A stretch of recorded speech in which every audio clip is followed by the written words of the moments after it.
Halo semua, Heru sini dan kali ini kita akan membahas tentang apakah tren film layar lebar berdurasi panjang yang diterapkan dalam beberapa tahun belakangan memang merupakan langkah yang efektif?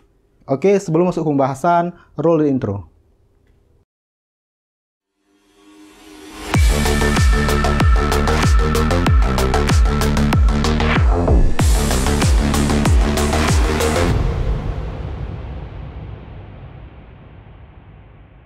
Kalau kita perhatikan semenjak beberapa tahun belakangan, ada satu tren yang konsisten dalam film-film yang dirilis di layar lebar. Tren yang dimaksud tidak lain dan tidak bukan adalah film yang berdurasi panjang atau lama. Spesifiknya mau itu film blockbuster yang megah seperti sci-fi dan superhero atau film drama dan action general. Rata-rata durasi filmnya saat ini sangat panjang, atau dengan kata lainnya lagi, rata-rata durasi minimum filmnya itu sekitar 120 menit atau 2 jam. Sedangkan untuk durasi film-film yang termasuk potensi atau jelas-jelas blockbuster seperti film superhero MCU, standar durasinya itu saat ini 120 menit. Lihat saja contohnya film solopreneur Natasha Romanoff aka Black Widow.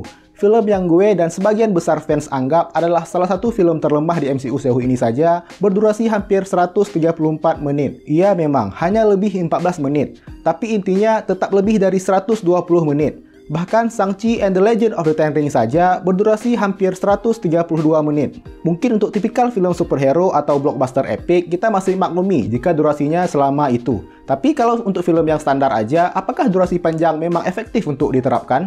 Well, untuk menjawab pertanyaan tersebut, tentunya kita harus meninjau ulang faktor-faktor penyebabnya. Seperti kata pepatah, tidak ada asap kalau tidak ada api. Jadi nggak mungkin pihak studio main menentukan durasi filmnya hampir 3 jam kalau nggak ada alasan kuatnya. Lalu apa sih alasannya?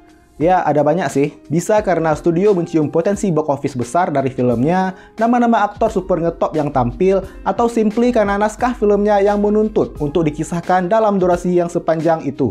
Walau katakanlah naskah ceritanya menuntut durasi yang panjang atau lama, faktanya banyak kok contoh film biasa-biasa aja yang berdurasi panjang yang sebenarnya bisa banget dipersingkat. Bahkan ada juga film blockbuster atau franchise yang juga bisa dipersingkat. Contohnya banyak banget memang. Tapi untuk kasus ini, mari kita ambil contoh film Lockdown dan No Time to Die. Melansir halaman Wikipedia-nya, film Lockdown ini berdurasi 118 menit. Sedangkan film ke-25 James Bond, yang juga film terakhir Daniel Craig itu, berdurasi hampir 163 menit. Yang satu film drama thriller umum HBO Max, dan yang satu lagi adalah salah satu franchise film top sepanjang masa. Lockdown bagi gue adalah salah satu film paling mengecewakan. Intinya, penceritaan kisah pasangan yang sedang tidak harmonis antara Linda dan Paxton selama masa pandemi. Namun terlepas pandangan gue terhadap film tersebut, secara garis besar film ini bisa banget di-cut hingga 80 atau 90 menit aja. Caranya adalah dengan meminimalisir adegan konflik antara kedua pasangan ini dan langsung ke pengembangan twistnya. Silahkan kamu saksikan saja filmnya untuk mengetahui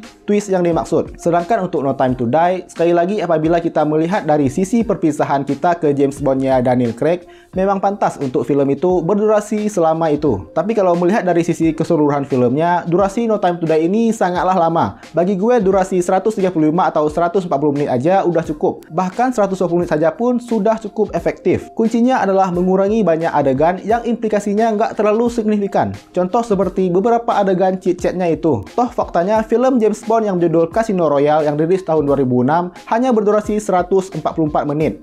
Tapi filmnya masih dianggap oleh sebagian besar fans dan non-fans sebagai film James Bond Daniel Craig terbaik. Bahkan kalau mau menilik ke belakang lagi, semua film James Bond sebelum Daniel Craig paling lama berdurasi 140 menitan dan terbukti efektif. Lagi pula nggak jarang kita melihat kasus di mana film yang berdurasi panjang padahal bisa banget dipersingkat. Berakhir terlihat bertele-tele dan dipanjang-panjangin dengan sangat maksa. Pada akhirnya kita balik lagi ke pernyataan awal. Apakah ini artinya film layar lebar berdurasi panjang efektif atau memang tidak efektif sama sekali? Mungkin kita harus ambil contoh lagi untuk bisa menjawabnya. Dan sekarang kita ambil contoh film remake Dune yang baru rilis beberapa minggu lalu. Film Dune berdurasi 165 menit dan memang durasi ini sangat lama. Apalagi jika mengingat filmnya ini bahkan masih bagian pertama dari 2 bagian yang direncanakan. Tapi tidak seperti No Time to Die, Dune memang harus berdurasi selama itu. Mengapa demikian? Karena banyak orang awam yang belum nonton adaptasi film pertamanya yang rilis pada tahun 1984 silam. Namun banyak juga yang sudah menonton, termasuk gue,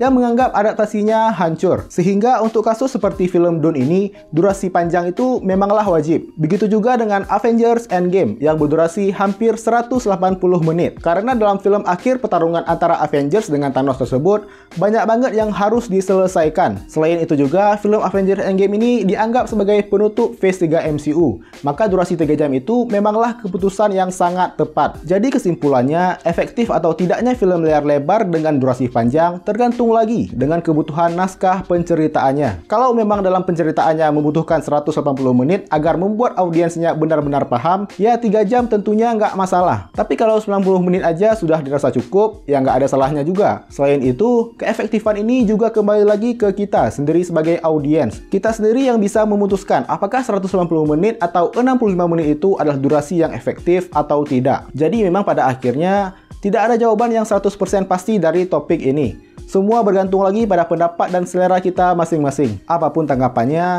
ada satu hal yang pasti, yaitu tren film layar lebar berdurasi panjang masih akan terus berlangsung. Terlebih apabila melihat tren cita rasa audiens sekarang ini. Rata-rata audiens saat ini nggak masalah, bahkan suka banget dengan film berdurasi panjang. Intinya makin panjang, makin asik. Namun itu pendapat gue pribadi. Kalau kalian sendiri bagaimana? Apakah menurut kalian tren film layar lebar berdurasi panjang ini memang efektif? Bagikan jawaban kalian di kolom komentar di bawah ini. Oke, mungkin cuma segitu aja video kali ini. Dengan Heru di sini, sampai jumpa di video Dafunda selanjutnya.